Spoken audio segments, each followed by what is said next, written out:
Good morning. My name is Brian Staver, and I am the president of the East Pasco Democratic Club.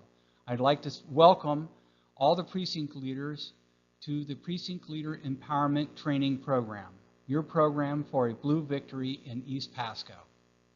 I'm going to first give you an overview by going through all of the slides. It will take about 6 minutes.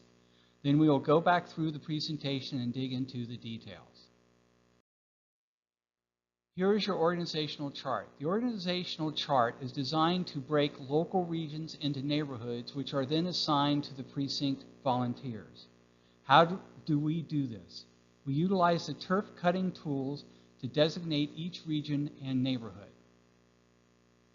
With this organization, we can beat GOP turnout. If we can beat GOP turnout, we will turn East Pasco blue for years to come.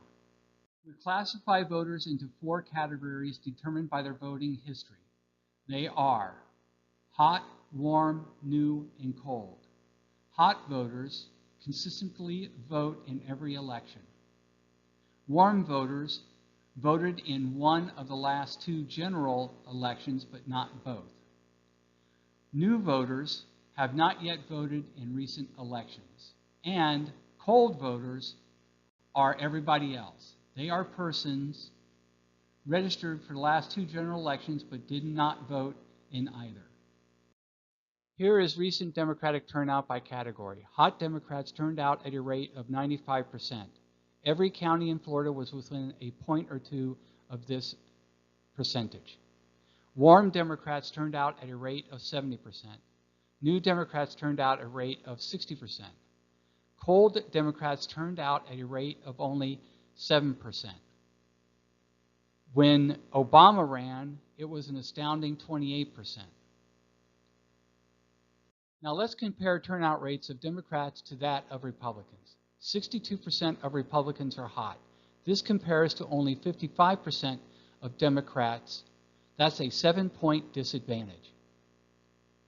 The good news is that Democrats have more warm voters than Republicans. Our challenge is to convert these warm Democratic voters to hot Democratic voters.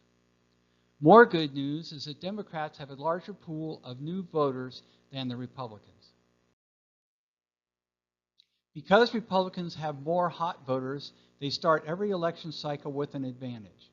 We can overcome this advantage by increasing our turnout. We need to convert at least 20% of our warm voters to hot.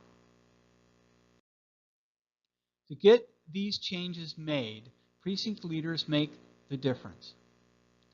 When we have active precinct leaders, they increase voter turnout by 6%.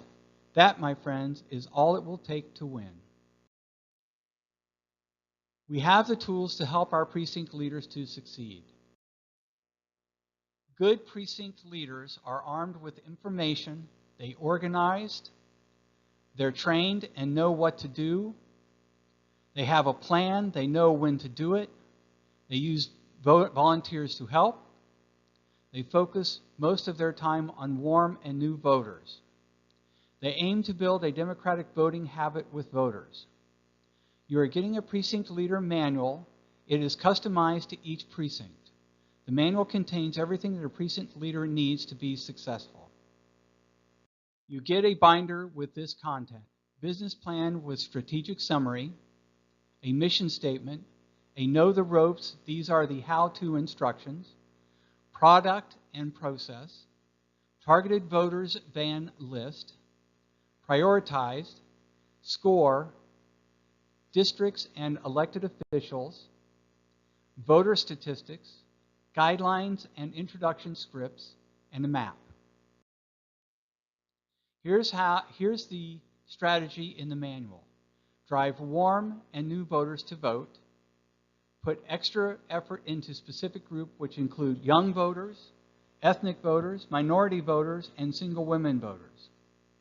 Inform and remind hot voters that keeps them hot. We don't want them to think that we are ignoring them. Go after cold voters only as time permits. How is a manual created? In the next few slides, you will see the activities that precinct leaders and volunteers go through. It references materials they have in the manual. Let's start by describing the activity of the volunteers. They meet with voters, build relationships, phone voters, keep records. Their precinct work includes know the slate of candidates, know the local issues, ask for their vote, handle questions, keep records, make follow-up calls or visits. They use the tools we give them. Let's go over them. You're part of the precinct book.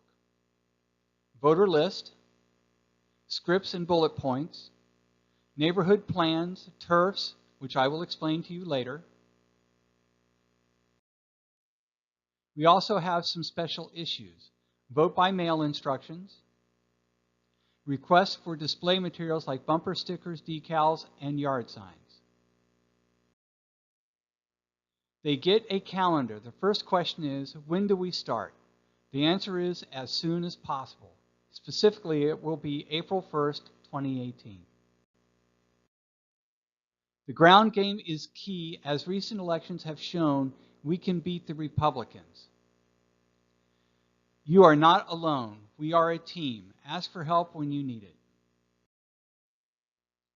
Thank you so much for your interest. Now let's go back through this and start filling in the blanks about how we get it done.